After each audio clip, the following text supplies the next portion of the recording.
민원련의 미디어 탈곡기.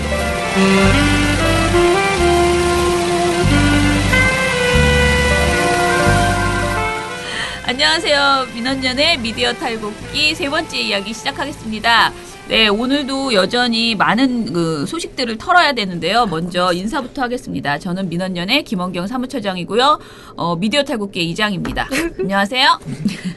네, 청년회장 이봉우 활동가입니다. 반갑습니다. 네, 저는 신문 모니터 하고 있고요. 부녀회장을 맡고 있는.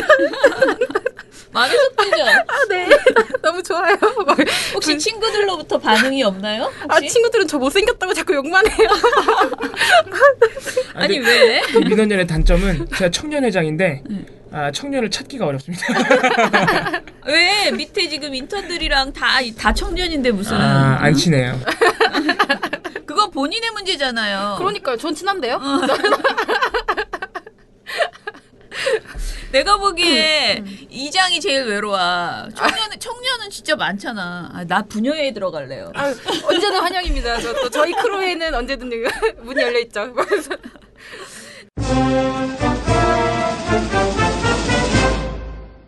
2017년 5월 장미 대선은 박근혜 최순실 국정농단에도 민주주의를 지켜온 촛불 시민들이 만들어낸 대통령 선거입니다. 이번 대통령 선거를 맞이하여 시민들의 민주주의에 대한 열망을 담아 언론단체와 시민사회단체 그리고 학회 등 89개 단체가 연대해 2017 대선 미디어 감시연대를 만들었습니다. 대선 미디어 감시연대는 대선 기간 동안 언론들의 선거보도 행태에 대해 여러분들의 제보를 기다립니다. 대선 미디어 감시연대가 여러분들의 의견을 경청하고 팩트체크 후 대응하겠습니다. 1661-0999로 전화주세요. 여러분의 제보가 공정한 언론을 만들고 새로운 대한민국을 만듭니다. 자, 오늘은 어디부터 털어볼까요? 역시 신문이 제일 중요하니까. 요즘 신문이 최고예요. 신문 없으면 어떻게 이 정권 어쩔 뻔했어 진짜. 신문부터 털어보도록 합시다. 사실 제가 오늘 아침에 신문을 열심히 찾아본 게 딱 하나였어요. 신문. 유치원. 네. 유치원 얘기. 부녀회장이 가장 관심을 가질 수밖에 없는 이슈죠. 물론. 이게 일단 어제는 사실 관련 보도가 거의 안 났어요. 안철수 병설 유치원이니 뭐니 하는 그 얘기들이 발언 자체가 제대로 보도가 안 돼서 그래 그럼 하루 더 취재할 시간을 준다 이러고 오늘은 다시 확인했는데 오늘은 관련 보도들이 좀 나왔습니다. 네. 그래서 이걸 가지고 얘기를 좀 해보고 싶은데요.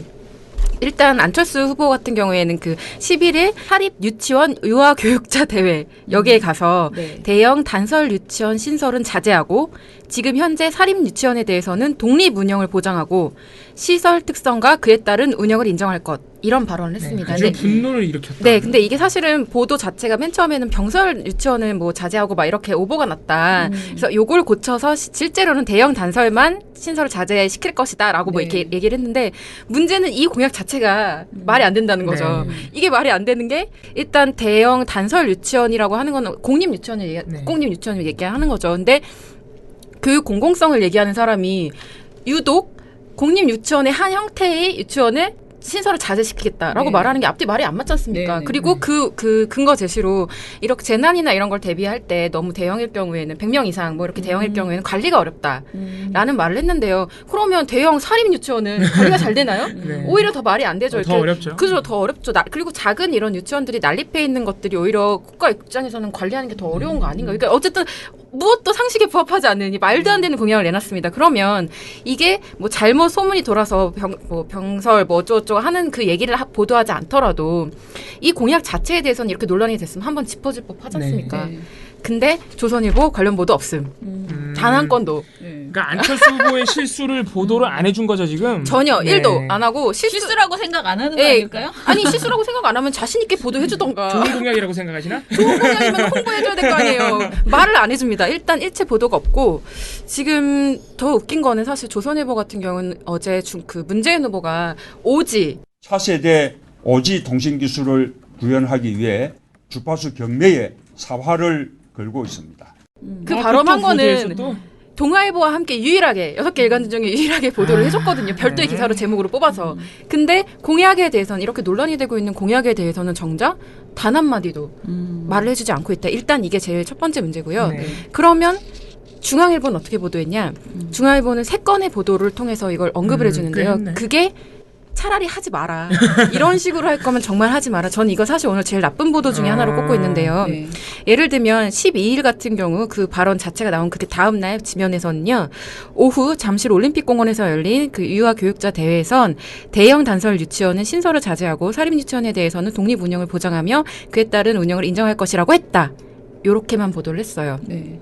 그리고 그 다음 날 지금 13일 같은 경우에는 안철수 후보에 대한 인터뷰 보도를 지금 2건의 보도를 통해서 내놨거든요. 근데 여기에서 어떤 식으로 얘기를 하냐. 국공립 어린이집 확대와 공립 유치원 확충도 약속했다. 이 정도로만 얘기를 하거나 아니면 안 후보의 발언을 그대로 써주는데 안철수 조폭, 다음날 안철수 신천지, 그 다음날 안철수 딸, 안철수 유치원이 나왔는데 국민들이 검증인지 네거티브인지 다 아는 것 아닌가? 라고 말했는데 이 발언을 그대로 써주는 게 다예요. 왜 알지? 나는 전 전혀 보다도 안철수 후보의 주장이 더 아니, 낫다. 다른 건 다 차치하더라도 이 이해가 안 병설 단설 논란은 네거티브가 아니죠. 근데 아니 네. 다른 것도 사실은 네거티브 일단 그쵸, 아니고요. 의혹이죠, 의혹. 네. 이것들에 대해서 일단 이렇게 발언한다는 것 자체가 안철수 후보가 얼마나 지금 이 공약에 있어서는 시민들을 국민들을 우습게 똥멍청이로 보고 네, 있느냐라는 비난한 게 정말 건데. 정말 명백하게 드러난다고 생각을 해요. 그리고 이 발언을 어떤 코멘트도 없이 그냥 마치 사실인 것처럼 그냥 이렇게 받아 써주는 거예요. 인터뷰 보도를 뭐 통해서. 반박이나 이런 것도 하나도 일도 없습니까? 없어요. 그냥 질문만 하고 여기에 대한 대답만 민주당 이렇게 입장도 해주고. 없습니까? 없습니다. 1도 없어요. 1도 없어요. 네. 중립도 안 지킨 거예요. 중립도 안 지킨 거죠. 기본적인. 그리고 동아일보 같은 경우는 무슨 짓을 하느냐. 그냥 이것만 해줘요. 그러니까 요거는 13일 날 보도인데요. 안철수 후보의 그 뭐 유치원 총영합회 여기에 참석을 해서 뭐 독립 운영을 보장해서 어쩌고 이런 얘기를 쭉 해줘요. 근데 여기에 대해서 이날 현장 소음으로 한 언론이 안 후보가 말한 단서를 병설로 잘못 보도하면서 병설 유치원 설립 자제라는 제목의 오보가 이어져 유치원 자녀들을 둔 부모들이 즉각 반발했다라고 얘기를 해주는데 사실 병설 유치원 설립 자제냐 단설 유치원 설립 자제냐 이 오보만 가지고서 들끓은 게 아니라 실제 맞는 공약 자체도 문제이기 때문에 지금 계속적으로 문제 제기 왜냐하면 이어지고 있는 거죠. 병설이건 단설이건 둘 다 국공립이거든요. 그죠. 어쨌든 국공립을 국공립의 한 형태를 없애자는 제한하겠다는 거잖아요. 거니까. 말도 안 되는 이유를 들어서 네. 그거에 대해서 얘기를 해주고 그 밑에는 안철수 후보 측 관계자의 뭐 어쨌든 이런 오해가 생겼다라는 안타까워했다라는 발언을 밑에 딱 붙여주는 거예요. 그게 다예요. 이것도 그러면은 뭐 반박이나 사실상 반박 이런 게 네, 아니라 그냥 없구나. 대변해주는 거죠. 오해가 생겨서 논란이 일어난 거다. 왜 이렇게 안철수 후보 관련 논란만 이렇게 그러니까 옹호한다기보단 감싸주는 보도가 몰라요. 네.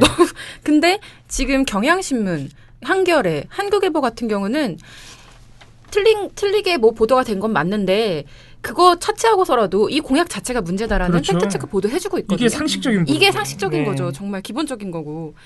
그래서 왜 지금 이런 일이 일어나고 있는지 아니, 저는 거꾸로 이해가 잘 안 됩니다. 만약에 문재인 후보가 이런 지금 논란을 일으켰다 생각해보면 얼마나 득달같이 그럴 경우에는 뭐 아마 일면에 보도가 나가지 않았을까 조중동에 그런 그렇죠. 생각이 들 정도인데 네, 지금 오지도 보도하시는 분들이 네, 오지도 별도 기사로 보도하면서 이거를 보도 안 한다? 납득 정말 안 되고요. 네. 말도 안 된다. 그리고 사실 중앙일보 그 인터뷰 안철수 후보 그 인터뷰 보도는요. 다른 측면에서도 전 문제가 있다고 생각을 하는 게요. 네. 질문이 이런 식이에요. 제목이 내가 탄핵 반대 세력과 손잡기를 간절히 원해. 어이없다. 이게 전부 다 안철수 후보의 워딩이거든요. 네. 이게 제목이에요. 근데 질문이 뭐였냐. 안 후보의 지지율이 급상승하자 민주당 일각에선 보수층의 지지는 거품이라는 주장도 한다라고 하니까 안 후보가 여기에 대해서 국민을 진짜 우습게 보는 표현이다. 눈앞에 상대만 펴면 자기가 이긴다고 착각한다. 어쩌고저쩌고 얘기를 해요. 그러면서 나를 폄훼하는 건 나를 지지하는 국민을 폄훼하는 거다. 저더러 적폐 세력의 후보라는데 내 귀를 의심했다. 국민을 적폐 세력이라고 말하는 사람을 나는 처음 봤다. 이렇게 말을 해요. 근데 세게. 되게 강하게 얘기하죠. 네. 그러니까 이제 중앙일보 기자가 아니 문 후보는 안 후보를 지지하는 국민이 적폐 세력이라는 게 아니라 구 여권 세력이 적폐라는 건데 라고 얘기하니까 나는 분명히 구 여권과 손을 잡지 않는다고 말했고 행동으로 보여줬는데 문 후보는 내가 탄핵 반대 세력과 손잡기를 너무나 간절히 바라고 계신다. 그 간절함을 보면 어이가 없다 하면서 웃음 이렇게 표시가 돼요. 안 후보는 일단 강하게 얘기를 했어요. 근데 중앙일보는 이걸 제목을 뽑은 거예요. 이 말도 안 되는 사실상 저는 말도 안 되는 대답이라고 생각하거든요. 그 그러니까 기자의 질문은 멀쩡하네요, 근데. 질문은 네. 상식적인 것 같은데 네, 질문은. 제가 봤을 때는 상식적인 것을 표방해서 이걸 제목으로 뽑았다면 상식적인 걸 가장해서 의도한 것 밖에 안 된다 이런 형태의 아니 보도가 기자의 된다면 질문도 보도에 들어가 있긴 합니까? 들어가 있죠. 들어가 있어서 제가 일단 여기다 한 네네. 건데 간절히 원해 어이없다. 약간 글쎄요. 유도 네, 저는 그러니까 그런 뭐 경향이 보인다. 유도라기보다는 이런 대답이 나왔을 때 이거를 어떻게 처리할 것인지는 어쨌든 신문 아. 편집에 있어서의 아. 판단인 거잖아요. 근데 중앙일보가 보기엔 이 수많은 여러 가지 질의응답이 있었지만 그 중에서 이게 제일 가치 있는 그거를- 말이라고 생각해서 제목으로 뽑았다고 저는 생각이 되는 거죠. 근데 이게 정말 말이 되나? 네. 일부러 판단을 자극적인 네, 판단을 발언을- 넘기겠습니다. 네. 네. 근데 내가 해도 이 제목 뽑을 것 같아. 너무 세서 말이. 클릭수? 아니 그게 아니고 네. 제목에서는 문은 되게 잘 안 보여요. 생각보다. 좀 탄핵 세력과 손잡길 간절히 원해가 주로 보이거든요. 왜 사람들이 우리 생각처럼 신문의 그 문맥, 컴마 이런 거를 다 보지 않죠? 네. 받아들이는 게 아니고 단어 위주로만 탁탁탁 이렇게 저는 그런 이미지로 받아들이는 경우 되게 많다고 생각하거든요. 그러니까 이 문이 원하는지 안 원하는지 그건 중요하지 않고 저 말이 딱 떴다는 이렇게 녹취를 했는데 저 말이 딱 들어오면 뭐 어쨌든 처장님 요거지. 판단에는 중앙일보가 흥분했다. 기뻐서 요거지. 흥분했다. 예, 이렇게 예. 판단하신 거고. 정말, 뭐 저는 어쨌든 악의적이다. 이렇게 판단하고 그치, 싶고요. 악의적인 건 맞고요. 그리고 추가로 오늘 신문에서 한 번 더 찾아본 게 우병우 구속영장 기각 관련돼서 입장이 좀 다른가 찾아봤는데요. 일단 이 영장 기각 자체에 대해서는 문제의식은 다 갖고 있어요. 신문 6개 일간지가 갖고 있는데 차이점이 뭐가 있었냐면 경향 한겨레 한국 같은 경우는 이걸 검찰개혁의 당위성을 키웠다라는 네. 그런 검찰개혁과 연결을 시키는데요. 동아중앙 같은 경우는 강골 검사를 특임 검사로 임명해서 재수사를 하자. 뭐 요 정도까지의 어떤 해결책을 내놓고 있고요. 네. 조선은 오피니언 기사로 이렇게 구체적으로 얘기를 하진 않지만 검찰개혁 필요성 더 커졌다. 뭐 이런 정치권 반응을 소개하는 정도로 처리를 하고 있습니다. 그런 차이점이 있었습니다. 신문 나도 여기까지 할게요. 우병우 수사에 대해서는 나름대로 그래도 상식선에서 보도를 했네요. 그래도. 네. 이거를 사실 근데 다르게 보도하기는 너무 굉장히 어렵죠. 어려워요. 여기까지 왔는데. 네네, 여기까지 왔는데 이거를 다르게 얘기하기는 어려워요. 그러니까.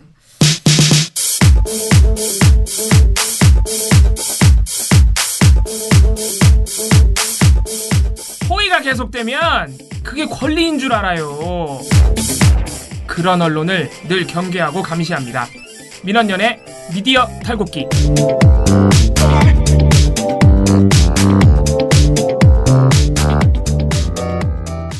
경제지가 어제 나왔잖아요. 네네네.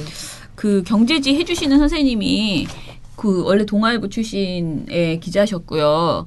뭐 여러 가지 이제 일들을 하시다가 최근에 이제 경제지에서 논설위원을 하시던 분인데 본인이 지금 경제지 모니터를 하고 있어서 어떻게 보면 우리보다도 훨씬 경제지 내부자죠? 문제를 경제 거의 내부 고발자 수준으로 아주 그 신랄하게 비판해 주고 그런 계시네요. 문제를 하고 진짜 너무 계십니다. 재밌더라고요. 네. 재밌죠. 네. 근데 이번 보고서는 너무 이거를 뭐랄까 철학적인 막 접근 같이 막 느껴져가지고 제가 아예 그 기사를 조금 그러니까 모니터 보고서를 좀 톤을 바꾸면서 뭐라고 그분한테 말씀드렸냐면 그냥 이런 보도가 적절한 거를 묻고 시민하고 공유하고자 한다 그런 개념으로 이 컨셉을 바꾸자 이렇게 얘기를 했어요. 그래서 먼저 그 경제지가 어떤 사안에 집중하고 있는가를 보면 그것이 경제지의 시각을 보여준다 이런 거죠. 지금 말한 것처럼 중앙일보가 그 어떤 그 발언을 제목으로 뽑는가를 보면 중앙일보의 속마음이 드러나는 것처럼 근데 경제지들이 지금 무엇에 집중하고 있는가 대선 시기에 이런 거를 보니까요. 일단은 제일 황당하게 정말 재밌었던 게 매일경제가 4월 7일 날 일면 톱으로 보도한 보도가 문캠프 좋은 일자리는 성장서 나온다라는 보도였어요. 4월 6일 보도인데요. 굉장히 큰 보도더라고요. 실제로 보니까. 그런데 이 보도가 문캠프가 이렇게 말했다는 거잖아요. 좋은 일자리는 성장에서 나온다. 그러니까 문캠프가 마치 재계를 굉장히 힘을 실어주는 듯한 이런 말을 한 것처럼 나왔어요. 그런데 이 기사는 문재인 더불어민주당 대선 후보 캠프가 전날 상공회의소 무역협회 경총 중소기업 그 중앙회 임원을 초청해서 국회에서 가진 그 점검회의였어요. 이 내용을 보도하는 건데 이 회의에 문재인 후보가 참석을 하지 않았습니다. 그리고 그냥 캠프 관계자들만 있었던 거예요. 그래서 캠프에 김진표 공동선대위원장이 참석한 자리였는데요. 이날 그 일면 아까 말한 그 기사의 리드문이 뭐냐면요. 어제 누구가 만나서 어쩌고저쩌고 하면서 그러니까 문캠프가 재계의 유화적인 발언을 쏟아냈다. 이렇게 첫 리드문이 이거예요. 이거 희망사항을 쓰는 거 아닌가요? 그러니까 유화적인 발언을 그냥 한 것도 아니고 쏟아냈다라고 표현을 했습니다. 근데 이게 대통령이랑, 그러니까 진짜 대통령 후보가 직접 와서 하는 자리도 아니고 캠프에서 그냥 국회로 초대를 해서 그냥 이렇게 나눈, 어떻게 보면은 한 번씩 얘기를 다 들어보려고 그죠. 하는 그런 자리였잖아요. 근데 이제 그런 자리다 보니까 아무래도 좀 뭐 인사치레 같은 말들을 많이 했겠죠. 그런데 이제 여기에 대해서 굉장히 힘을 실어줘서 이걸 일면 보도로 한 거예요. 이거는 한마디로 우리도 시민사회단체도 뭐 대통령 후보들한테 질의서를 보내고 그 사람이 어떻게 답변하는지를 막 기다리고 이런 것처럼 저 경제지가 마치 우리 이 4단체 그 임원들이 지금 갔단 말이야. 가서 뭔가를 듣고 왔으니 물론 후보도 나오지 않았고 그냥 캠프 관계자만 나왔지만은 그래도 우리가 막 주장한 이야기들을 다 여기다 실어보겠다. 이런 개념으로 거의 쓴 것 같이 네. 두 개의 기사가 있는데 둘 다 굉장히 자세히 네. 썼더라고요. 그런 기사였고요. 보니까 문 후보에 대해서 뭐라고 하냐면 재계 대표들이 한국 경제가 새 활로를 찾지 못하면 추락할 수밖에 없다. 규제 완화, 구조 개혁으로 기업이 뛰놀기 좋은 환경을 만들어 달라고 한 목소리로 요구를 하고요. 그리고 문재인 캠프 측이 이렇게 말했대요. 노동계만이 아니라 기업 목소리를 듣겠다며 종전에 쌓인 반기업 이미지를 터는 데 주력했다. 이렇게 또 기사가 되어 있어요. 그래서 근데 이제 저희 이 모니터 써주시는 선생님이 뭐라고 했냐면은 이용섭 더 문캠 비상경제대책단장이 그동안 노동계 얘기를 많이 들었지만 앞으로는 재계 의견도 경청하면서 균형을 맞춰나가겠다라고 말한 게 이 기사에 나와요. 근데 이 말을 이제 그 말을 이야기를 하면서 내가 문캠을 비판하려고 하는 것은 아니다. 그러나 과연 우리가 노동계의 이야기를 그동안 많이 들었던가. 그것을 봤을 때 그리고 우리가 이렇게 저쪽이 주장하는 건 재계가 주장하는 건 항상 우리 사회는 노동계 목소리만 듣고 재계 목소리를 안 듣는다. 그래서 균형이 깨졌다라고 계속 주장하는 거예요. 경제지의 주장은 내내 그거거든요. 그러니까 이 균형이 깨졌다고 하는데 이 말이 정말 사실인가를 다시 한번 생각해 보자. 그렇게 이제 하는 거예요. 그러면서 말도 안 되는 얘기죠. 예, 고용노동부라는 부처가 우리 사회에 있다. 그런 우리나라에. 그런데 왜 노동부라는 글자, 노동이라는 것을 굳이 만들었을까? 그것은 이 자본주의 사회에서 사회적으로 항상 노동은 약자의 위치에 있기 때문이고 그것을 전제로 해서 특별히 노동자를 보호하고 지원해야 될 필요가 있기 때문에 이 제도가 있는 것이다. 그런데 이 기본적인 그런 개념이 없이 무조건 재계의 말을 들어야지 된다는 식으로 이 기사가 흘러가고 두 기사의 전제가 다 그거거든요. 이것에 대해서 얘기를 하면서 아주 이런 말을 했습니다. 선거는 이 균형을 그나마 복원하는 기회이다. 평형수를 붙는 기회이다. 그러니 선거를 맞아 노동계가 어느 때보다 목소리를 활발히 내는 것은 당연한 일이다. 그리고 대기업을 중심으로 한 경제계는 이를 균형의 파괴라고 표현하고 우려하고 있지만 이것은 적절한 표현이 아니다. 이렇게 지적을 하셨습니다. 굉장히 마음에 드는 이야기였어요. 네. 그 경제지들이 본인들이 생각하는 대로만 쓰고 있네요. 정말. 네네. 그리고 또 이런 사설도 있습니다. 두 번째 질문은 이거예요. 대기업과 총수는 어떤 죄를 짓더라도 구속하면 안 되나? 이런 질문을 이제 던졌는데요. 저희가 한마디로 지금 한국경제에서 사설로 4월 3일에 30대 그룹 2만 명 감소. 그렇게 때리는데 일자리 생기겠나? 이게 제목이에요. 뭐래? 그러니까 재계를 그렇게 때리는데 일자리가 생기겠냐 이런 거예요. 그래서 쭉 이제 이 글에서는 사실은 구속 이런 얘기는 이렇게 아주 적나라하게 나오지 않지만 이런 거죠. 총수들이 수시로 국회로 검찰로 불려다니고 심지어 구속까지 된 마당이다. 이런 이야기를 하면서 아니 얼마나 아무 잘못이 없는데 그냥 부른 게 아니잖아요. 저 고문하려고 부른 게 아니잖아요. 그리고 또 그동안 뭐 얼마나 수시로 왔다 갔다 했다고. 그러니까 죄를 지어도 다 네. 봐줬는데. 올해에도 대기업 고용이 더 위축될 가능성이 농후하다라고 하면서 누가 되든 기업인을 잠재적 범죄자로 여기고 경영을 과잉 범죄화하는 개혁몰이에 나설 게 뻔하다. 아주 뭐 걱정이 지금 태산인 거예요. 이런 논리고요. 그래서 이 같은 논리대로라면 총수는 어떤 죄를 짓더라도 대기업 총수는 수사를 받아서는 안 되고 감옥에 보내서도 안 된다. 이런 주장인 것이다라고 이제 보고서는 그렇게 얘기를 하고 있고요. 뭐 아무튼 그런 내용들이 되게 많더라고요. 그런데 반면에 정말 없는 보도는 뭐냐면 기업의 사회적 책임에 대해서 묻는 보도가 없다는 거예요. 그러니까 오히려 이런 내용들 진짜 이게 경제지니까 어떤 기업의 사회적 책임을 묻는 그런 내용들이 나와야 되고 특히 지금 선거를 앞두고 기업의 사회적 책임에 대한 그 논의들이 굉장히 많고요. 사회책임 관련 제도와 법규를 강화하자는 그런 움직임들, 그러니까 시민사회를 중심으로 해서 그런 운동들이 막 되고 있는데 그런 목소리는 전혀 담지 않고 그야말로 대기업 위주의 내용만을 지금 보도하고 있다. 이런 그 문제 제기를 했습니다. 그래서 저희 그 경제지 모니터가 처음 해보는 거였는데 처음 하는 것 치고는 선수가 뛰어들어서 엄청나게 좋은 내용으로 그래서 저는 이게 선거 시기에 국한된 것이 아니고 늘상 벌어지는 일이기 때문에 앞으로 좀 많은 분들이 공유하고 같이 논의하고 이랬으면 좋겠다는 생각이 들었습니다. 자, 저는 경제신문으로 털고요. 조금 있다가 종편으로 다시 돌아오고 보도를 해주시기 바랍니다. 방송 보도. 한꺼번에 안 하시고 네, 나눠서 네. 하시는구나. 방송 네, 방송을 한번 털어보겠습니다. 제가 감기에 걸려가지고. 아유, 진짜 그냥 엄살은 그냥 아유. 여러분 청년이 이렇게 핍박받고 있습니다. 어딜 가나. 아유, 정말 내가 무슨 소리. 이 민원연 미디어 탈곡기에서도 청년이 이렇게 핍박받고 있다는 점. 막 무슨 자기 혼자 청년인 것처럼 아주 유세를 감기 걸려도 엄살이라고 그러고 네, 뭐만 하면 다 안 된다고 그러고. 우쭈쭈 해줄게. 네, 여러분 힘내십시오. 뭐래? 자, 방송 보도.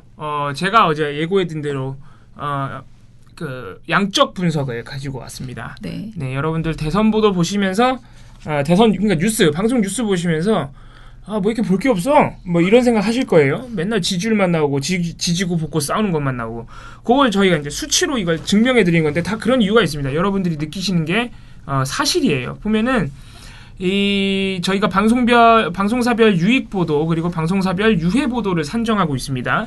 유익 보도는 뭐냐면은 정책이나 공약을 알려드리거나 검증하는 보도, 또 사실 검증, 후보들 관련 의혹을 검증하는 보도, 또는 시민사회 여론을 소개하는 보도, 흔히 말해서 유권자 의제 보도라고 하는 것들이고요. 유해 보도, 그러니까 나쁜 보도죠. 경마성 보도, 가십 보도, 연고주의, 전투 보도, 정치 혐오 보도, 파편 보도. 파편이 아니고 편파 보도일 텐데, 네, 다운표 보도, 뭐 이런 보도들입니다. 지금 저희 이번 4월 1주차, 4월 1일부터 7일까지 방송 뉴스들 보도로 산정한 결과, 유해 보도가 유익 보도보다 많고요. 일단 기본적으로 이거는 7개 방송사 예외가 없습니다. 네. 그러니까 우리가 흔히 요새 이미지 좋다고 생각하는 SBS나 JTBC도 유익한 보도보다 유해 보도가 훨씬 많아요. 그래서 먼저 보시면은 유익 보도 같은 경우에 그나마 가장 비율이 높은 방송사가 SBS입니다. 전체 보도 중 43% 유익 보도가 나왔고요. 그런데 이러한 SBS도 유해한 보도가 전체 보도의 50%예요. 더 많죠. 그리고 JTBC 유익한 보도 33%로 2위 차지하셨고, 근데 이런 JTBC도 유해한 보도가 38%로 더 많습니다. 이걸 참고로 이 차이가 가장 큰 방송사는 MBN입니다. 네, MBN이 유익한 보도가 17%에 불과한데 유해한 보도는 무려 60%. 채널A도 유익한 보도 12%에 불과한데 유해한 보도가 무려 55% 이렇습니다. 차이가 크죠? 그래서 여러분들이 느끼시는 게 정상인 게 쉽게 말해서 방송사들이 후보들끼리 싸우는 보도, 네거티브하는 보도, 그리고 또는 뭐 대구 민심이 어쩌네 이런 보도 보셨죠? 뭐 시민 몇 명 인터뷰한 다음에 대구 민심이 어디로 기울었네, 역시 박근혜네, 막 이런 보도 나와요. 이런 연고주의 보도, 그리고 가십성 보도, 경마성 보도, 이런 게 훨씬 더 많다는 거를 수치로 저희가 증명해낼 수 있겠습니다. 그리고 뭐 다른 내용들 보시면은 이거는 이제 일관적인 선거 보도, 대선 보도 시작된 이후에 신문이고 방송이고 일관적인 어떤 경향인데, 여전히 보도 제목에서 편파적으로 문재인 후보에게만 불리한 보도가 훨씬 더 많습니다. 유리한 제목은 또 안철수 후보에게 월등하게 많은 그런 경향도 계속해서 반복이 되고 있습니다. 그래서 그러니까 이거는 정당별로 따져도 마찬가지인 게, 민주당에 불리한 보도가 7개 방송사를 통틀어서 너무 많아요. 그래서 예를 들어서 민주당에 유리한 제목을 뽑은 보도가 이 일주일 동안 7개 방송사에서 6개밖에 안 나왔어요. 그러니까 예를 들어서 KBS, MBC 같은 경우에는요, 민주당에 유리한 제목을 아예 뽑은 보도가 없어요. 근데 불리한 보도, 불리한 제목을 뽑은 보도는 무려 40건, 7개 방송사에서. 이 중에 특히 TV조선이 10건, MBN이 11건. 이 두 방송사가 열심히 민주당을 까는 보도를 하고 있다. 이렇게 보시면 될 것이고요. 또 하나 이제 경향을 말씀드리자면은, 최근 들어서 요 일주일 4월 1일 들어서 유독 연고주의 보도가 갑자기 늘어났다. 제가 아까 말씀드렸던 특히 이번에 이제 그 박근혜 전 대통령이 파면되면서 보수권이 소위 말해서 박살이 났잖아요. 그래서 그런지 유독 TK 민심을 묻는 보도가 굉장히 많아요. 그러니까 TK 민심 어디로 가느냐. 그러면서 또 MBN 같은 경우는 안철수에게 갔다. 막 이런 식으로 보도해버려요. 네, 이런 보도가 4월 1일 들어서 특히 많아졌다는 점. 여러분들 아마 뉴스 보시는 분들은 느꼈을 겁니다. 네, 이런 식으로 저희가 이것도 저희가 매주 일주일에 한 번씩 이런 식으로 양적으로 저희가 파악을 해드리고 있어요. 그래서 민원연 홈페이지 들어오시거나 오마이뉴스에도 기사로 올라가니까 참고하시면 될 겁니다. 제가 또 최근에 이건 이제 그저께 보도인데 11일 뉴스에서 소개해드릴 보도는 제가 오랜만에 이 대선 보도하고 조금 동떨어진 보도를 가지고 나왔습니다. 이게 뭐냐면은 최근에 저번 주에 미중 정상회담 있었던 거 아마 다들 아실 거고요.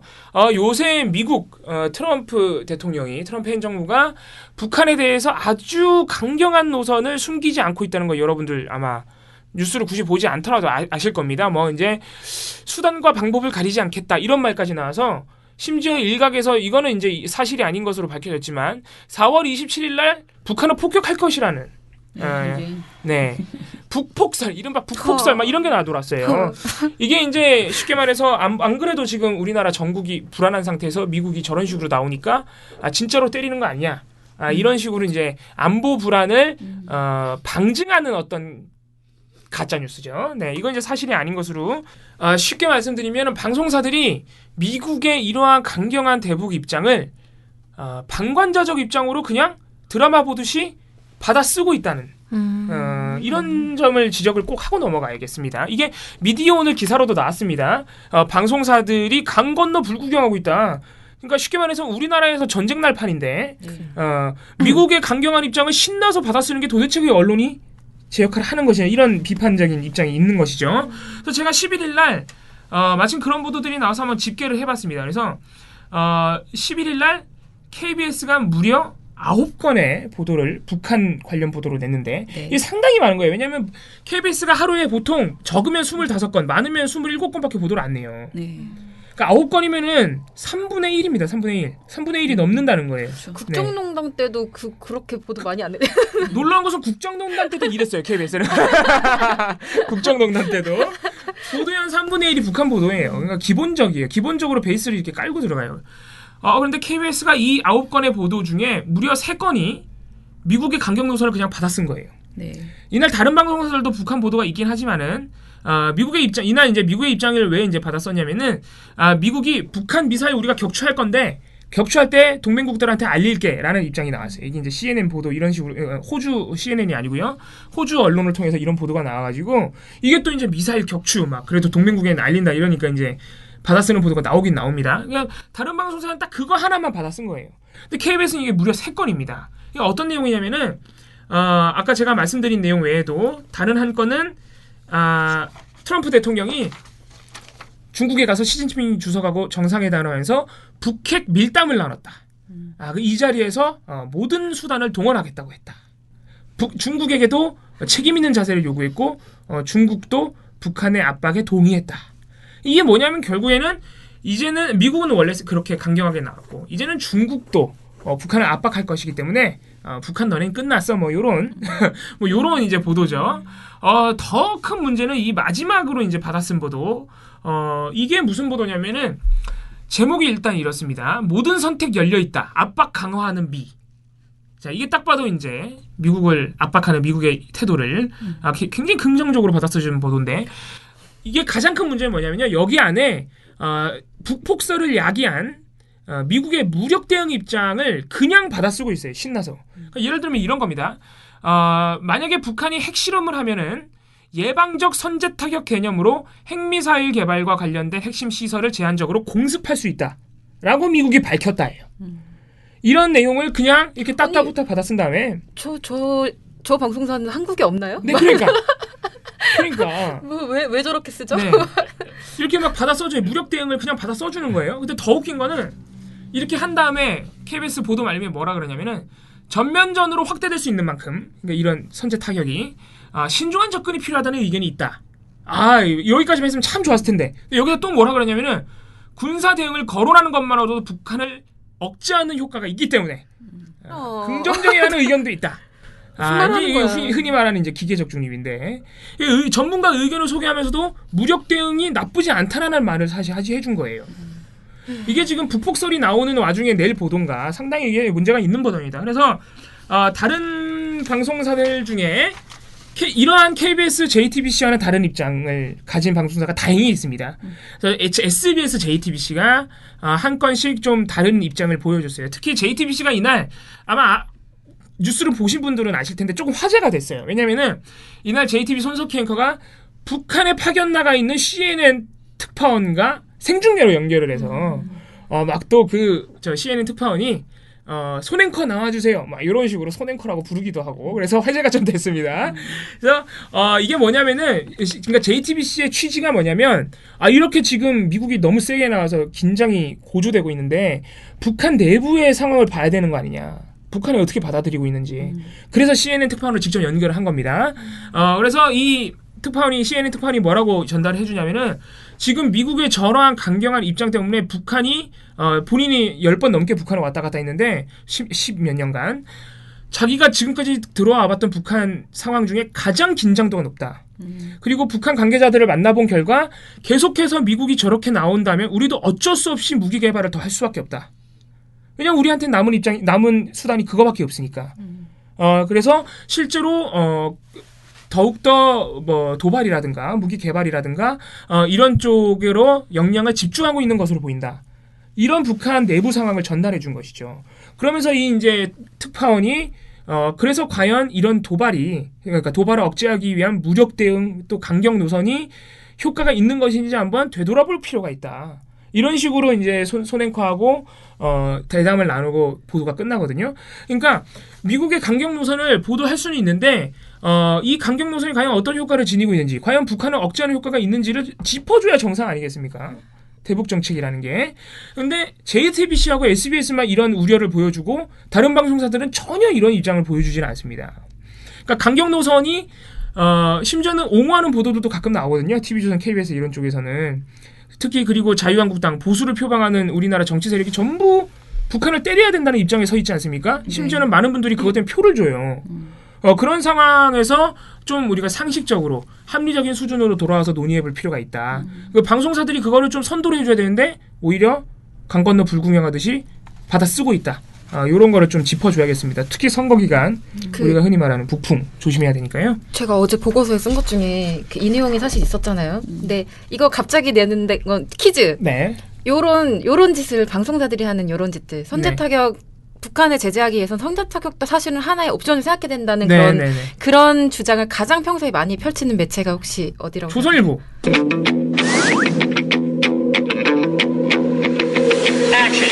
의외로 동아일보. 그러니까 조선도 그렇게 하는데 제일 노골적으로 강경하게. 하는 거는 제일 노골적으로 티를 너무 많이 내면서 이렇게 하는 데는 동아일보거든요. 근데 아니나 다를까 4월 위기설 이거 관련해서 보도들이 굉장히 많이 나왔는데 여기에서 동아일보랑 조선일보가 되게 특이한 걸로 트집을 잡아요. 그러니까 문재인 후보가 그러니까 4월 위기설이 막 다 오고 북폭설 얘기가 나오니까 문재인 후보가 선제 타격은 한국과 동의 없이 그렇게 할 수 있는 것이 아니다라고 얘기를 하고 그다음에 한반도에 전쟁이 일어나지 않도록 해야 된다. 그 얘기 메시지를 남겼잖아요. 근데 이걸까요? 왜? 제 질문이니까. 근데 논리는 이거예요. 동아일보 같은 경우는 사설에서 이거를 막 비판을 하는데 제목이 평화 원하면 전쟁 준비하라. 격언 무겁게 되새길 때다. 그런 논리구나. 라고 얘기를 하는데 예를 들면 문재인 후보의 선제 타격은 결코 안 된다는 메시지는 미국의 대북 억제 전략에 김을 뺀 것인데다가 북한도 잘못된 신호로 받아들일 수 있다. 뭐라는 거야? 뭐라는 거야? 그러니까 미국하고 똑같은 얘기를 하라는 거죠. 얘기를 하라는 거죠. 이거 굉장히 굴종적인 거 아닙니까? 네. 그리고 조선일보는 이날 제가 항상 주의 깊게 보고 있는 선우정 논설위원님이 계신데요. 이분이 칼럼을 해서 미 항모가 오는데 왜 우리는 떠나? 이렇게 얘기를 하시는데 이 안에서 무슨 얘기를 하느냐. 어느 대선 후보는 북폭설과 관련해 전쟁은 절대로 안 된다고 했다며 이에 대해 국가 지도자는 그렇게 말해서는 안 된다. 네? 그렇게 말하는 순간 정상적인 타협이 물 건너가고 굴종만 남는다. 이렇게 얘기를 해요. 조선일보 논설위원이. 도대체 전쟁이 안 된다는 일단 굴종이 뭔지를 잘 모르시는 것 같아요. 미국이 하자는 대로 미국의 대북 정책을 그대로 따라하는 거야. 그게 굴종이죠. 그렇죠. 한국은 한국의 이익에 맞게 자기 통일이든 외교 안보든 한국의 그 이익에 가장 부합하는 정책을 내고 목소리를 높여야 되는 거고 일단 이거 이전에 전쟁이 일어나면 안 된다. 그게 왜? 선제 타격 하지 말자는 그냥 상식적인 정론인 거예요. 만약에 이 논리대로라면 북한을 제재하기 위해서라면 전쟁 일어나도 됩니다, 여러분. 이렇게 말하라는 그러니까, 건지 네. 무슨 말을 하는 건지 잘 모르겠어요. 네. 근데 이거를 논설위원들이 얘기를 한다? 사설에서 얘기를 한다? 정말 이 두 매체가 얼마나 심각한 수준의 네. 매체인지를 정말 단적으로 보여준다고 봅니다. 특히 이 부분은 북한 관련된 안보 부분. 그러니까 이 대부분의 언론들이 안보라는 거를 전쟁을 하는 걸로 생각하는 모양이에요.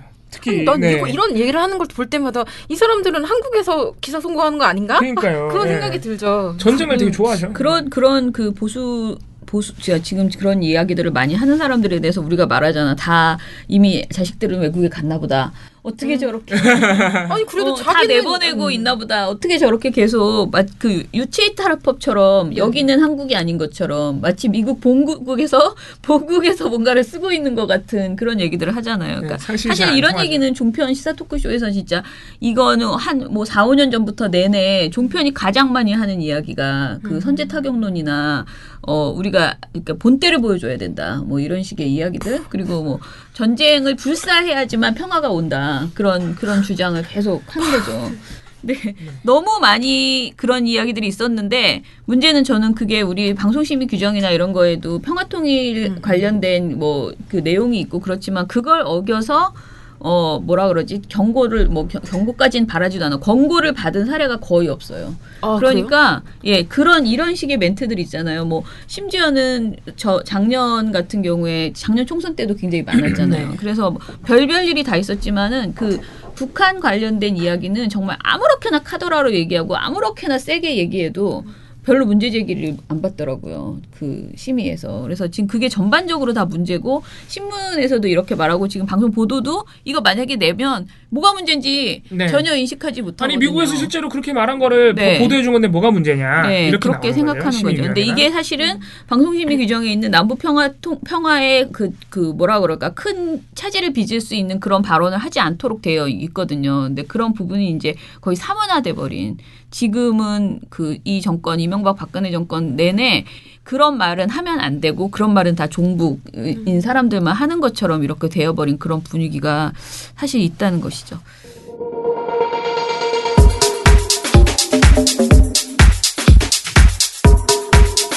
종편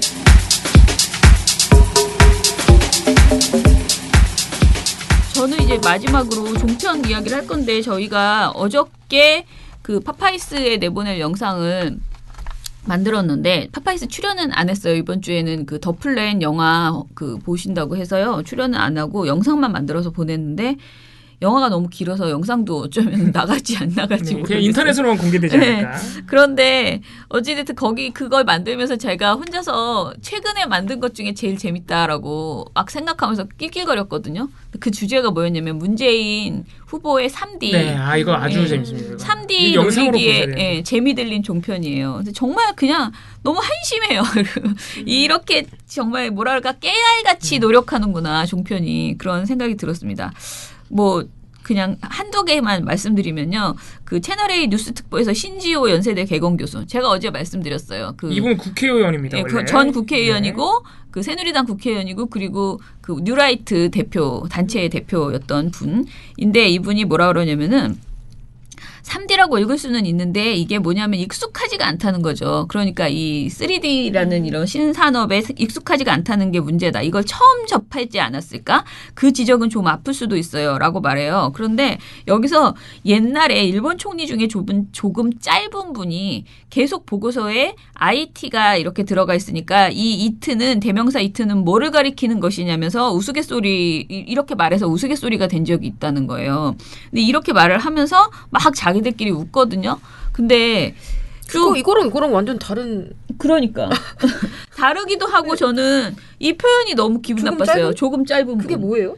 이게 그러니까 가방끈이 짧다는 거겠죠. 가방끈이 짧다는 네. 한량이 우와. 짧다는 거예요. 일본 총리 중에. 야 진짜 나쁘다. 이게. 네. 그래갖고 이거 너무 악의적이다. 네, 이거 시민 둬야 돼요. 네, 그 가방끈이 짧다고 표현하는 것을 저는 근데 이거를 신지우 씨가 가방끈이 짧다라고 말하진 않았잖아요. 그냥 조금 짧은 분이를 키가 짧다고 한 것인가 아니면 얼굴이 짧다라고 한 것인가 뭐가 짧은지 혀가 짧다고 한 것인가 아무튼 조금 짧은 분이라고 얘기했는데 이건 누가 들어도 가방끈이 짧다라는 그런 어떤 속된 말로 그런 표현을 표현이죠. 네. 이야기를 한 것이다라고 보여서 너무 불쾌하다라는 생각이 들었고요. 그다음에 이제 김광상 변호사라고 채널A 뉴스특보에 또 나와서 이 사람은 문 전 대표가 어떤 밑에 참모들이 써준 연설문을 그냥 읽고 있는 것이 아닌가 그렇게 보인다. 굉장히 그런 의혹이 많이 제기됐다라면서 본인이 스스로 어떠한 것을 소화해야 돼서 연설을 하는 것이 아니고 이제 읽고 있는 것이다. 그것을 이번 일이 입증해 주는 것이다. 이런 사례로 이야기를 해요. 그리고 MBN의 뉴스앤 이슈라는 프로그램에서는 또 전범주 매일경제 정치부 기자가 말을 하는데요. 저는 이 사람 진짜 머리가 야같다. 정말 머리가 좋다라고 생각을 한 게 가장 아픈 지적을 합니다. 그러니까 사람들이 들었을 때 딱 아까 말한 그 가방끈이 짧은 이런 얘기는 진짜 듣기는 굉장히 좀 황당해도 사람들이 듣고 이거를 막 회자시키면서 문재인 후보를 막 비판하는데 사용할 만한 논리가 없잖아요. 네. 예, 근데 이 전범주 매일경제 정치부 기자가 뭐라 그러냐면은 3D나 3D나 똑같은 얘기다. 하지만 지금 안철수 후보 측에서 얘기하는 것은 그 4차 산업 그리고 우리가 미래에 먹고 살 것에 대한 대표적인 아이템이 3D이기 때문에 이걸 얘기하는 것인데 이것에 대해서 문 후보가 너무 관심이 없는 것이다 라고 이야기를 하고요. 그리고 문 후보가 적폐청산 정권교체 이런 거를 이야기하는데 이런 건 다 과거에 머물러 있는 것이고 안철수 후보는 계속 미래를 바라보면서 판을 바꾸려고 하는 것이다. 이렇게 이야기를 해요. 그러면서 핵심적인 아이템으로 3D 프린터를 가지고 나온 것이다. 그러면서 이게 딱 정말 해석을 굉장히 그럴싸하게 이 사건을 가지고 해버리는 거예요. 아니 지금 미래를 생각하시는 분이 유치원 정책을 그런 식으로 하십니까? 정말 화가 납니다. 그리고 이제 또 우스갯소리는 채널A 정치데스크의 서환한 기자라는 사람이 나와가지고 3D 프린터에 대해서 보통 전투기 F-16을 F-16으로 읽을 것이냐 F-16으로 읽을 것이냐 가지고 기자들 사이에서도 말이 많다. 어쩌고 저쩌고 막 그러면서 이제 약간 놀리듯이 얘기를 하고 제가 이거를 모니터 하는 친구들이 이렇게 적어줬을 때는 이게 하나도 웃긴지 몰랐거든요. 근데 UCLA라는 글자를 이게 누가 말했냐면요. 아까 그 프로그램에서 홍성규 앵커라는 사람이 요즘 새롭게 떠오르는 좀 정말 뭐라 그러지? 막말의 아이콘. 예, 그런 좀 황당한 멘트를 많이 하는 그런 앵커가 새로 나왔어요. 근데 이 홍성규 앵커가 서원한 기자 말대로 말실수일 수도 있고 UCLA 대학을 모모 대학이라고 이럴 수도 있는 거고라고 했어요. 근데 뭐라 그랬을 것 같아요? UCLA 대학을 뭐라 그랬을 것 같아요? 보통 우크라라고 장난치는데 우크라 대학. 네. 나는 우크라 대학도 너무 웃긴 것 같은데. 억나 대학이라고 그러는 거야. 억나 대학. UCLA니까 억나. 억나 대학. 야 이거 진짜 창의적이다. 이분 굉장히 학습지 많이 하신 티가 나네요. 그리고 뭐 아무튼 이런 식의 3D에 대한 3D를 가지고 놀리는 방송이 너무 여러 개가 있었습니다. 그리고 이제 마지막으로 김태현 변호사는 이슈투데이에 지금 이제 나오고 있는데 여기서 뭐라고 하냐면은 그러니까 이거는 무조건 문 후보가 실수한 거 맞다라고 하면서 왜냐하면 우리 친구니까 상철아 어제 아바타 3D로 봤니? 아니 2D로 봤는데 이러진 않잖아요. 그렇게 얘기를 하는 거야. 무슨 소리를 하는 거야. 그러니까. 방송에서 아유. 그러면서 그러니까 3D 맞는데 이거를 그냥 가볍게 지나가면 될 거를 왜 이렇게 진지하게 대응하느냐. 그게 문제다. 그러면서 그러니까 대응을 안 하면 또 대응을 안 한다 그러고 대응하면은 또 왜 무겁게 대응하냐 그러고 가볍게 지나가면 너는 그게 가벼운 문제인 줄 아냐 그러고 뭔지 알죠? 문재인 후보가 어떤 행동을 해도 계속 이런 식으로 시비를 거는 이런 종편의 행태가 있습니다. 자, 그러면 이걸로 오늘 이야기는 그 보고서 이야기는 마치고요. 제가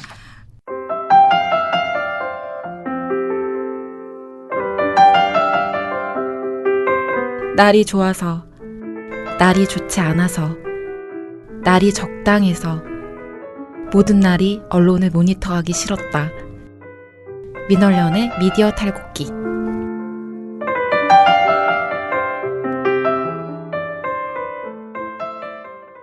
아까 얘기하다가 떠오른 게 있는데요. 약간 그 AS처럼 네. 우리가 어저께 전화를 받았잖아요. 오마이뉴스로부터. 네네네. 네. 네. 오마이뉴스에 저희가 엄청나게 많은 기사를 쏟아내고 있습니다. 저희 보고서가 김유나 활동가가 저한테 말했어요. 보고서가 비처럼 쏟아지고 있다고. 근데 그 비처럼 쏟아지고 있는 보고서를 오마이뉴스에 올리고 있기 때문에 오마이뉴스가 저희 보고서를 다 메인에 주요하게 배치해주지 못하고 그 중에서 이제 선별해서 하고 있고요. 굉장히 고맙고 저희 보고서 전문을 그렇게 다 게재해주는 그 매체가 사실 없거든요. 네. 근데 오마이뉴스에서 이제 어떤 얘기를 했냐면은 일단은 뭐 지금 선거 시기니까 뭐 언론중재나 이런 거 들어가지 않게 서로 뭐 사실관계 확인이나 또는 표현에 있어서 좀 정제된 표현을 써달라 이런 걸 이제 얘기를 해서 그거는 저도 동의를 하고 알겠다라고 얘기를 했습니다. 왜냐하면 그냥 있는 그대로를 잘 전하는 것만으로도 충분히 국민들에게 네. 분노를 일으킬 수 있는데 사실은 우리가 흥분해가지고 제가 너무 세게 저번에 쓰는 말한 거죠. 것처럼 막 그냥 드라이하게 쓴 거를 막 너는 미친 거냐 막 이렇게 막 쓰려고 하는 그런 이거를 맞아요. 자제시켜야 돼요. 그래서 그거는 동의를 하는데 두 번째로 따옴표 보도에 대해서 문제 제기를 한 것에 대해서 따옴표 보도가 문제 있다라고 우리가 계속 여러 차례 여러 보고서에서 그 얘기가 나오거든요. 근데 이것에 대해서 약간 동의하기가 어렵고 요즘 추세 아니냐 이게. 그리고 오마이뉴스도 사실은 따옴표로 제목을 거의 많이 뽑고 있고 대부분 요즘 모든 언론이 그런데 이것을 다 문제다라고 말하는 거는 좀 기자들 입장에서는 어렵다. 설득이 잘 안 된다. 그렇게 이제 이야기를 했어요. 그래서 뭐 그것에 대해서 한번 얘기를 해보려고 하는데 저희 뭐 여러 번 여기서도 얘기를 했어요. 그런데 그 따옴표 보도라는 게 이제 최근에 늘어난 최근 추세라고 했잖아요. 근데 그 따옴표 보도를 하면 무엇이 가장 문제냐면은 일단은 첫 번째로는 그게 팩트에 어긋난 거는 아니기 때문에 굉장히 기자들한테 빠져나갈 정치적 균형을 찾는다거나 아니면 오보의 그 함정에 빠지지 않는 최고의 방법인 거예요. 그 방법으로 따옴표 뭐든지 그냥 따옴표를 쳐버리죠. 박지원 전 대표가 뭐라고 말했다. 뭐 누가 안철수가 뭐라고 말했다. 이런 식으로 계속 따옴표를 쳐서 그것만 전달하는 것으로 계속하고 그런데 문제는 언론이 이게 무슨 컴퓨터 뭐죠? 그게 로봇 기자도 아니고 언론이 뭘 판단하고 그것을 감시자 역할을 해야 되잖아요. 사실관계를 파악하고. 근데 그런 것을 따옴표 저널리즘이 자꾸 유행하면서 그런 것을 완전히 포기해버리는 거죠. 그래서 언론이 언론인으로서의 저널리즘 기능을 하는 게 아니고 전달자 역할. 얘가 뭐라고 말했어. 제가 뭐라고 말했어. 그것만 계속 전달하고 있는 이런 행태가 계속 되고 있잖아요. 그래서 이것이 꼭 나쁘다 이렇게 우리가 단정적으로 말하는 게 아니고 이 문화는 결국은 언론 스스로 언론을 말아먹는 행동이다라고 생각을 해요. 그러니까 그것에 대해서 사실관계 파악하고 그 발언의 진위, 그 발언 속에 있는 내용이 정말 진실한 말인지 사실은 사실이죠. 그 사람이 말한 거는. 그러나 그 말이 타당한 지적인지를 지적해주고 그러니까 이야기를 평가를 하고 분석하고 그것에 대해서 해석해주는 기능을 가진 게 언론인데 그런 해석 기능과 판단 기능 이런 것들을 전부 다 그냥 완전히 놔버리고 어떤 자기의 모든 권위를 언론으로서의 권위를 다 그 말한 사람에게 던져버린 그리고 그 책임도 그 말한 사람에게 던져버리는 이런 행태가 되는 거거든요. 그래서 이런 보도에 대해서 이런 보도 행태, 따옴표 보도 행태, 특히 제목으로 계속 따옴표 처리하면서 그것이 이제 어떻게 보면은 우리 정치 문화, 특히 선거 시기에 이렇게 말싸움으로만 계속 변질시키고 네네. 있는 이런 것들 전반적으로 문제가 있다 이렇게 지적을 한 것인데 그 부분이 우리가 너무 간단하게 보고서에서 얘기를 하다 보니까 뭔가 우리가 제목 따옴표만 치면 다 잘못이라고 지적하고 있는 것 아닌가 이렇게 느끼시더라고요. 그래서. 저 궁금한 게 저희 네. 지금 양적 분석 보고서에서 유해 보도 분류를 할 때 네네. 따옴표 보도 있잖아요. 네네. 근데 그 따옴표 보도 분류를 하는 게 모든 따옴표 보도를 어쨌든 다 유해 보도로 아니에요. 처리하고 있는 거예요? 근데 제목에서 따옴표가 일단 있고요. 네. 그 제목, 그러니까 내용에서 따옴표는 당연히 있을 아니 수밖에 내용 없잖아요. 말고 그러니까 네, 따옴표 네. 보도라고 했을 때 보통 제목 따옴표를 기준으로 해서 그걸 분류를 하는 건지 네네. 그죠? 그러면 제목에 따옴표로 뭐 누군가의 말을 인용한 보도를 일단 어쨌든 민원련은 유해 보도로 계속 다 네네. 분류를 하고 있는 건데 네네. 지금 말씀하신 걸 듣다 보니까 고민이 좀 되는 게 예를 들면 제가 기자인데 누군가의 발언을 인용해서 제목을 삼을 수도 있다고 저 네네. 생각을 해요. 그렇죠. 그러니까 그 발언 자체가 굉장히 의미 있는 것이라면 근데 A라는 기자는 봉우 씨도 똑같이 그런 기사를 썼는데 봉우 씨는 이 사람의 발언이 맞는 발언인지 체크도 하고 찾아보니까 맞아서 그걸 따옴표로 해서 제목으로 뽑았을 그럴 수도 수도 있잖아요. 있죠. 예. 근데 저는 약간 기레기라서 뭐 이러고 약간 논란이 될 것 같은데 왠지 부각하고 싶어. 그래서 따옴표 갖다 써야지 이렇게 하는 따옴표 보도가 있을 수 있는 거고 따옴표 보도 안에서도 진짜 기자에 따라서 매체에 따라서 다른 선택을 할 수 있는 그렇죠, 거잖아요. 그렇죠. 그거에 대한 그렇게 기계적으로 그러니까 무조건 따옴표가 있다고 다 그렇게 그 유해 보도라고 보는 건 아닌 것 같아요. 그래요? 지금. 예. 저도 지금 그 연구팀에서 돌아가고 있어서 정확하게 모르는데 계속 알아보고 있거든요. 계속 이건 아니다 빼라 이렇게 체크를 하고 계시더라고요. 그다음에 두 번째로 하나 에이스를 할 거는 그 아까 우리가 지역에서 그 표심 있잖아요. 그거에 대해서 지금 막 보도들이 은근히 많이 나오고 여론조사 결과도 많이 나오는데 어제 제가 요즘 뉴스타파 최경영 기자랑 뭔가 이렇게 꿍꿍이를 가지고 뭔가 조사를 하고 있어요. 근데 그게 뭐냐면은 뉴스타파에서 여론조사 관련된 그 그러니까 코너가 아니죠. 기획물을 지금 만들고 있고요. 다음 주 목요일 날 방송한다고 합니다.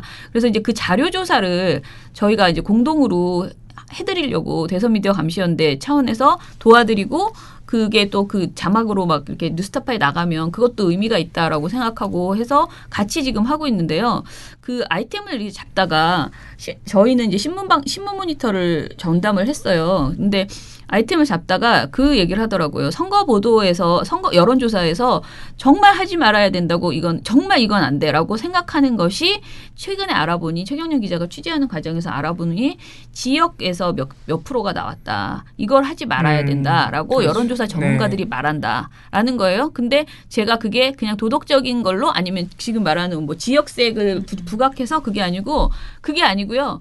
전체 해봤자 1,000명 정도밖에 안 하기 때문에 지역에 200, 300, 150 막 표본이 이런 너무 적다는 거예요. 대표성이 근데 그 없다는 150명이 거죠. 한 대답을 가지고 이 지역이 어떻다 저떻다 이렇게 하는 것 자체가 정말 의미가 없는 행태라는 거죠. 그래서 무슨 말인지 알겠네요. 예, 그래서 그 조사는 그러니까 그 발표는 하지 말아야 되는데 그거는 이제 우리가 그 답변한 사람에 대해서 여자냐 남자냐 뭐 이런 건 통계를 내기 위해서 하는 것일 뿐인데 그거를 마치 굉장히 의미 있는 것처럼 가져다가 몇 명 되지도 않는 사람들의 의견을 가지고 막 뉴스에서 막 얘기하고 막 어디를 뽑아가지고 대구 경북은 뭐 누구를 지지하고 막 이렇게 나오는 것 자체가 바보 같은 행동이다. 이거는 100% 언론사들이 그렇게 하는 것이기 때문에. 네. 그렇게 이야기를 하더라고요. 그래서 제가 좋은 거 들었다.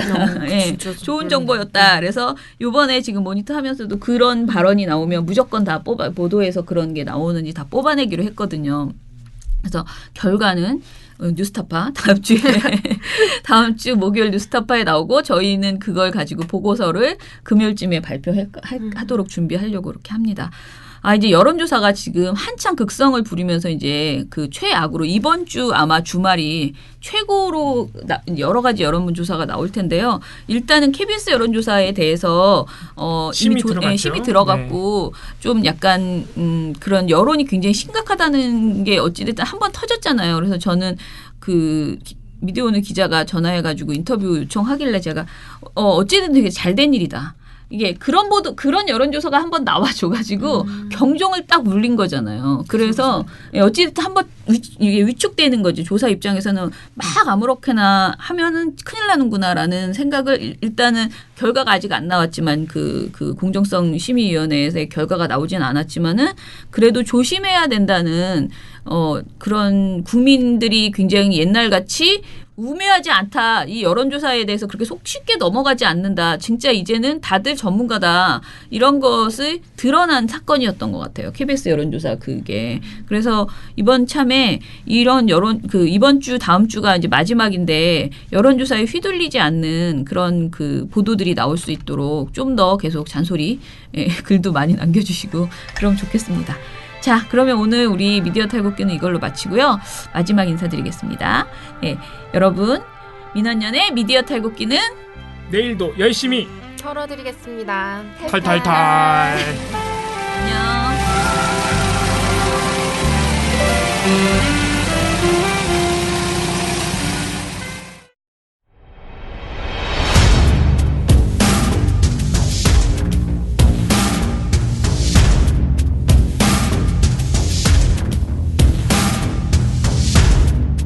안녕하세요. 민원연 김원경 사무처장입니다.